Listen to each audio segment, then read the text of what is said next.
Hello everyone, Shilpa লাইফস্টাইলের নতুন একটি ব্লগে সকলকে স্বাগত। আজকে অফিস থেকে ফেরার পর, মানে অফিস ছুটি হওয়ার পর তোমাদের দাদাই আনতে গেছিলো, তো ওকে বলছিলাম এই একঘেয়ে শুধু অফিস আর বাড়ি ভালো লাগছে না, চলো আমাকে একটু কোথাও থেকে ঘুরিয়ে নিয়ে আসো। বলছে ঠিক আছে চলো, তোমাকে আজকে একটা নতুন জায়গায় নিয়ে যাচ্ছি, আশা করি তুমি সেই জায়গাটা কোনোদিনও যাওনি। বলে আমাকে তো নিয়ে তো যাচ্ছিলো। একঘেয়ে লাইফ হয়ে গেছে, আমাকে বলছিল কলকাতার বাইরে যাবে। আমি বললাম কাল সকালেই আবার ডিউটি রয়েছে, কলকাতার বাইরে আমি আজকে কিভাবে যেতে পারি। বললে তাহলে চলো, তুমি যেরকম জায়গা পছন্দ করো বা ভালোবাসো আমি তোমাকে আজকে সেখানেই নিয়ে যাব। সত্যি কথা বলতে সারাদিনের ক্লান্তিটা আমার দূর হয়ে গেছে। দেখতে পাচ্ছ কোথায় চলে এসেছি, এটা হচ্ছে নিউ টাউনের বজরংবলী মন্দির। এতদিন ধরে নিউ টাউনে যাচ্ছি, বাট এই মন্দিরটা আমি কোনোদিনই চিনতাম না। এই ফার্স্ট আমাকেও নিয়ে গেছে। দেখেই তো আমি দূর থেকে দেখেই বুঝতে পেরেছি যে ওখানেই নিয়ে যাচ্ছে। আমাকে বললো দেখো পছন্দ হলো তোমার, মনটা শান্তি হচ্ছে। আলাম ভীষণ, সারাদিনের ক্লান্তি যেন আমার একদম এক নিমেষে মিটে গেল।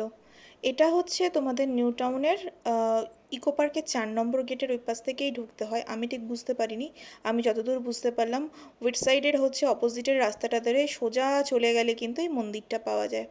ভেতরে এখানে বিশাল বড় বাবা ভোলানাথেরও মূর্তি ছিল, দেখে কিন্তু বেশ ভালোই লাগছে। আর এখানে নাম কীর্তনও হচ্ছিল। আরেকটু এগিয়ে যাওয়াতে দেখলাম হচ্ছে রাম মন্দিরও রয়েছে ভেতরে। আমার কিন্তু ভীষণ ভালো লেগেছে অ্যাকচুয়ালি, মন্দিরের কারুকার্যটা ছিল অসাধারণ। আর সারাদিন পর এরকম যদি একটা জায়গায় আসা যায় যেখানে হচ্ছে ঠাকুরের নাম গান হচ্ছে, মনটা কিন্তু এমনিতেই ভালো লাগে।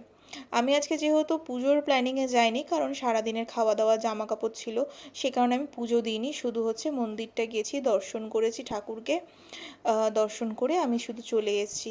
এখানে হচ্ছে আরতি দেওয়া হচ্ছিল, ওই ওপর থেকে হচ্ছে ওকে বললাম যে তুমি আমাকে একটু শুধু আগুনটা ছুঁয়ে দাও, তাতেই হবে। আমাকে কমেন্ট করে জানিও তো এই মন্দিরে কারা কারা গেছো। আমি তো প্রথমবার গেলাম, তোমরা কি গেছো এই মন্দিরে? এখানে হচ্ছে এটা হচ্ছে বাবা শ্যাম, তাই তো লেখা ছিল। সত্যি কথা বলতে মূর্তিটা আমি ঠিক চিনে উঠতে পারিনি, লেখা ছিল শ্যাম, আমি তোমাদের তাই নামই বললাম। ওকেও জিজ্ঞেস করছিলাম তুমি কি এই মূর্তিটা চেনো, কিন্তু অনেকবার হচ্ছে সোশ্যাল মিডিয়াতে বহুবার দেখেছি। আমার কিছু গুজরাটি ফ্রেন্ড রয়েছে, তারা কিন্তু বহুবার দিয়ে থাকে। এর অপোজিটেই হচ্ছে আরেকটা মন্দির ছিল, খুব সুন্দর দেখতে, এখানের কারুকার্যটা অসাধারণ ছিল। মানে এটা ঠিক টাইলস না মার্বেল কী দিয়ে যে মন্দিরটা বানানো সত্যি আমি জানি না, দেখে মনে হচ্ছে যেন মিনে করা। খুব সুন্দর কারুকার্য ছিল এই মন্দিরের। তোমরাও একবার গিয়ে পারলে ঘুরে এসো, আশা করি তোমাদেরও বেশ ভালো লাগবে।